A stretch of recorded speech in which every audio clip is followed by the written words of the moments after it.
Reggie Rucker, our Browns analyst, and you know the bar was so low on this game. You know, I started to listen to people say this is going to be a 51-0 game in favor of the Steelers, and then as the game went on, I was like, you know what? It's not that bad. It's not that bad. The bar is low. What did we learn from today's game? Because I don't think the Browns are that bad. Yeah. Well, I'm completely blown away by the performance of Colt McCoy. I did not think that Colt McCoy could play this well and that the Cleveland Browns would even be in this football game. I thought the blitzing, I thought the coverages, I thought the complicated kind of defense that Dick LeBeau, the defensive coordinator of the Pittsburgh Steelers, runs would be too much for Colt McCoy. After all, we only saw him during the preseason. Right. One of those looked awful and one looked pretty good. But the young man from Texas has given me, I'm going to be very measured in my words here because I don't want to get way out ahead of this thing, but I saw things from him that makes me think that he could be a franchise quarterback and that finally the Cleveland Browns may have a playmaker at quarterback. Well, this franchise has gone through now 16 quarterbacks since 1999.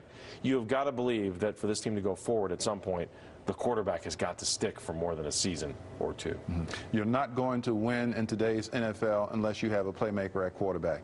It is the bedrock of offenses in this league. Teams want to throw the football. You saw what happened when Ben Roethlisberger came back today. The Steelers had been the last team in the league throwing the football. With him back, in my opinion, they look like the best football team in the American Football Conference. Well, now you take a guy like Colt McCoy, who, despite him being a raw, young player that lasted until the third round, which means that the NFL people thought there was something wrong with him.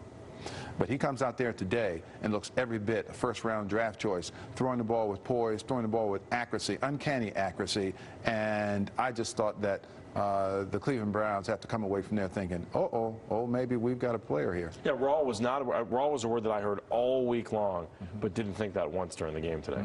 No, not with this kid and the way he. And the other thing that I saw from Colt McCoy today that normally you don't see from even veteran quarterbacks.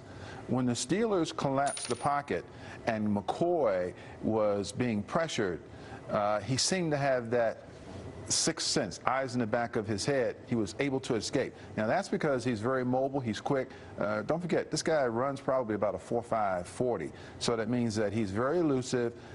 You could tell that at times he was coached to get down and to get out of bounds. Of course, Cleveland